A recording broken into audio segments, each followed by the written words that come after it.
Good morning, Faith Lutheran. I'm Ella. And I'm Bladen. And welcome back to the first FLTV broadcast of the decade. Today we'll be starting off with a throwback to 2019. We will have Ben reporting on 2019 memories. What up, it's your boy Ben L from FLTV. Now that 2019 has passed and the new year has come, or should I say decade, let's reflect on memories we made in the last 2019. 2019 was a crazy year full of excitement, sad moments, funny laughs, and much more. We all have our favorite and worst moments of the year and made many memories. Although we're sad to say goodbye to this eventful year, we're excited to welcome 2020. What was your favorite memory of 2019? Moving to Las Vegas. I got stung by a bee. Lib. Christmas. My favorite memory of 2019 is spending some of Christmas break at the Oregon coast. The ocean's always amazing to me. What was the craziest thing that happened? When my favorite rapper Juice WRLD died. A decade passed.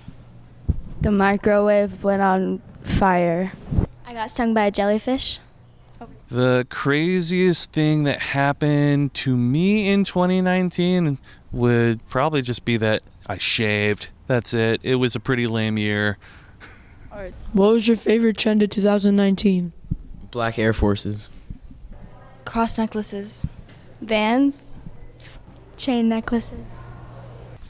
My favorite trend of 2019? I don't know. I'm glad 2019's over. My favorite trend of 2020 is that a bunch of my English kids are like excited to be reading right now because they love the book, so that's cool. Wow, 2019 was a crazy year. I can't wait to see what 2020 will be like. Again, I'm your boy, Ben L from FLTV. Back to you. Wow, that was quite a throwback with 2019.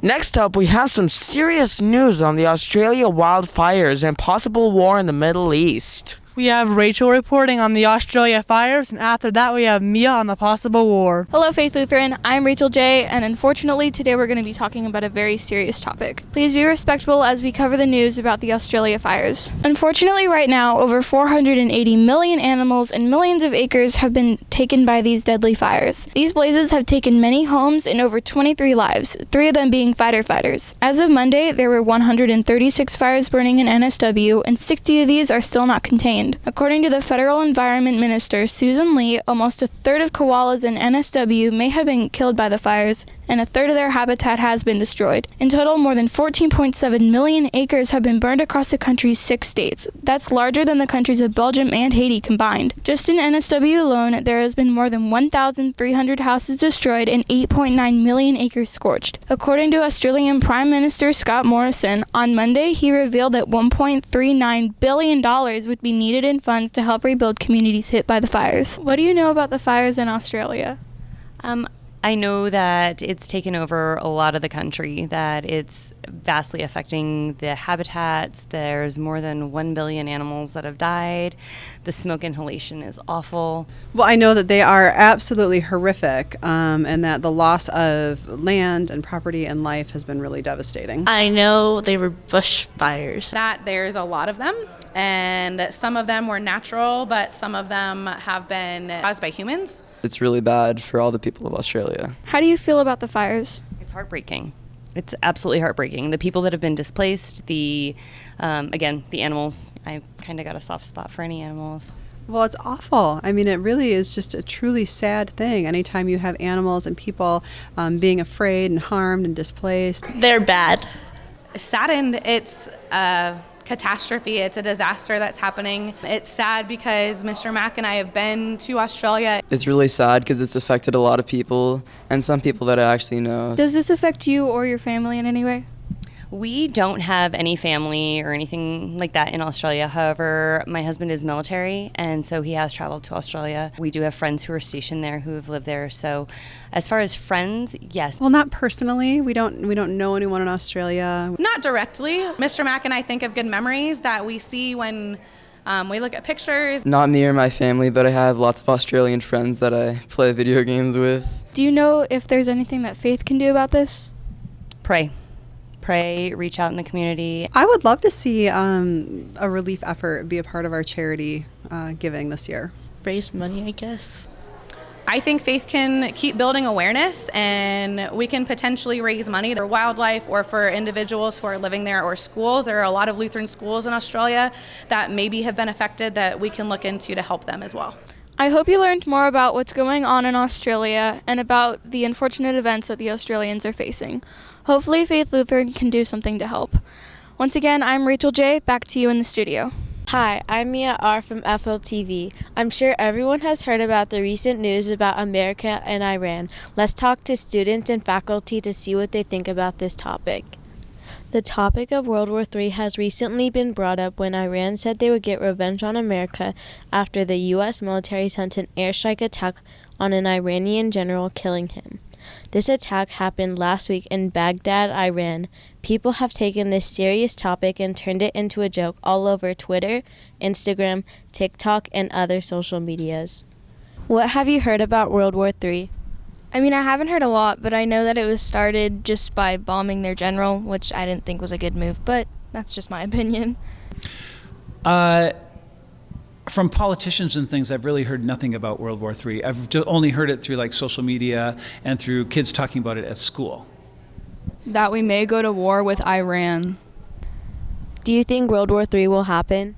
No. Why? I feel like it wasn't really a smart move to make, and that we're all just gonna, I don't know, I feel like Iran's just gonna give up or just tell us that this was a stupid decision and they're just not gonna take part in it. I don't necessarily think World War III is going to happen the way we think World War III is going to happen. World War III is, I think we're always in a constant state of conflict, whether it's going to be cyber attacks through our bank accounts or through what have you, which is constantly happening all the time anyway.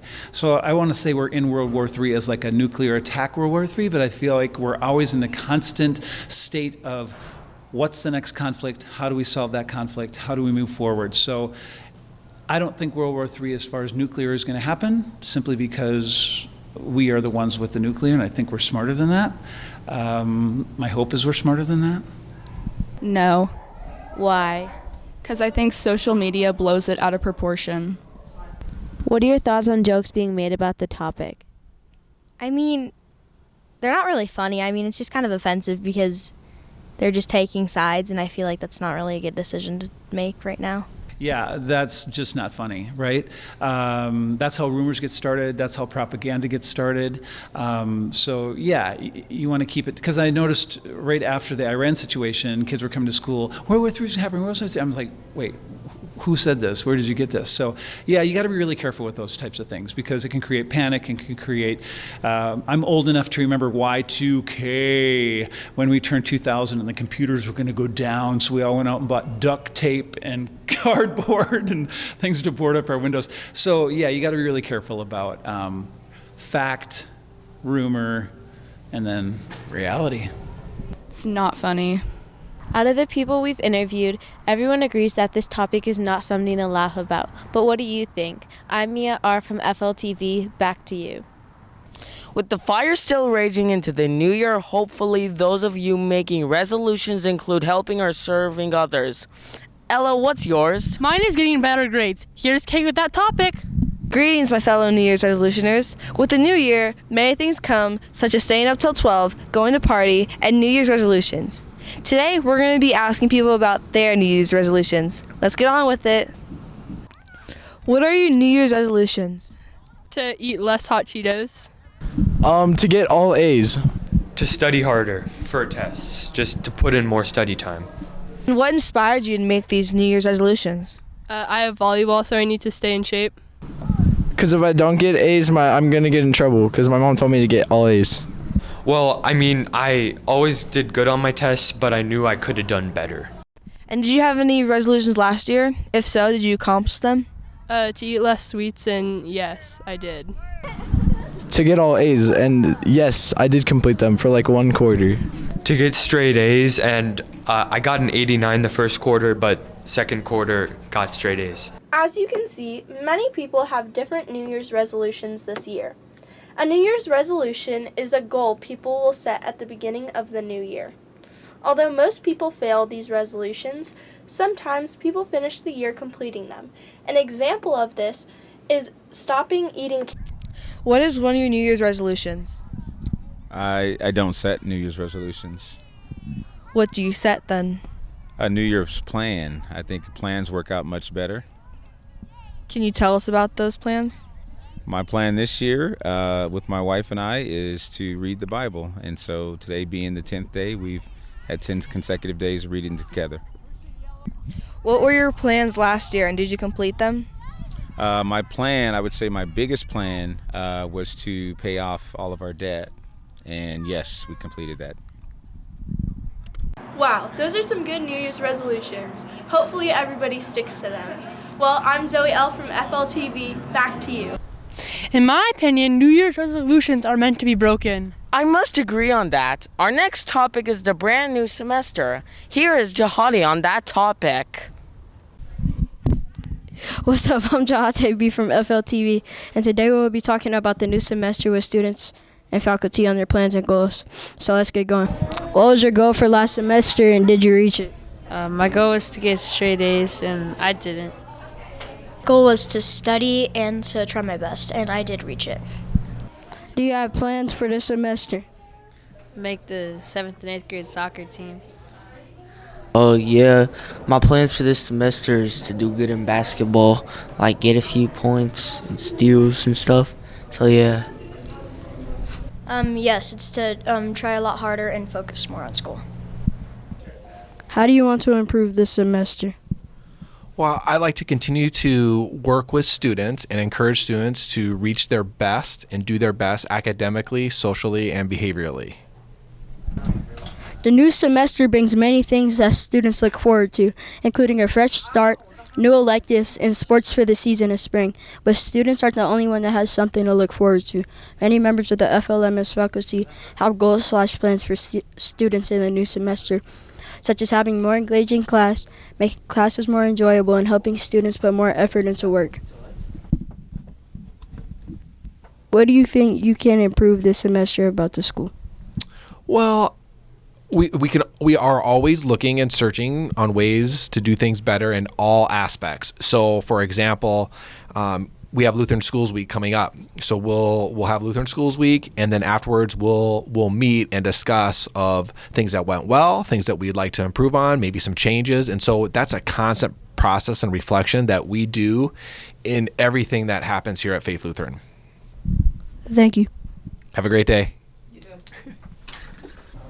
What are your goals for this semester and how do you plan on reaching them? So my goals for this semester is to only get 2 C's because last semester I got like 4. So I'm trying to redo that goal because so my mom will be happy. My goal is to work a lot harder and focus more, and I will do this by studying a lot more. Thank you. You're welcome. Okay, their goals sound pretty solid, and I can't wait for the plans faculty have for students to take effect. I'll see you next time. Another thing that's new about this semester is Charlie Brown. Do you plan on seeing it played in? Yes. Let's see what Ava and Sophie have to say on that topic. Hi, I'm Sophie from FLTV. Today we're going to be talking about Charlie Brown, this year's middle school musical. Let's go around and see what the cast has to say. What role do you play in Charlie Brown? I'm featured in the ensemble. Charlie Brown. Snoopy. Lucy Von Pelt. I'm a dancing twin. What are you looking forward to about the show? I'm looking forward to the actual show where I get to perform. The actual show, I guess? Opening night. I'm just looking forward to just have a good time with the cast and perform. I'm looking forward to performing. Charlie Brown is this year's middle school spotlight musical production. The cast and crew are working very hard at rehearsals, and many people are excited to see the show. Everyone is putting so much time and effort into making this an amazing production. I have a feeling this musical is going to turn out pretty good. I'm Sophie P. Back to you. And with that, our first broadcast of a decade comes to an end. We hope to see you next time. And remember to subscribe to our YouTube channel. Have an amazing rest of your day.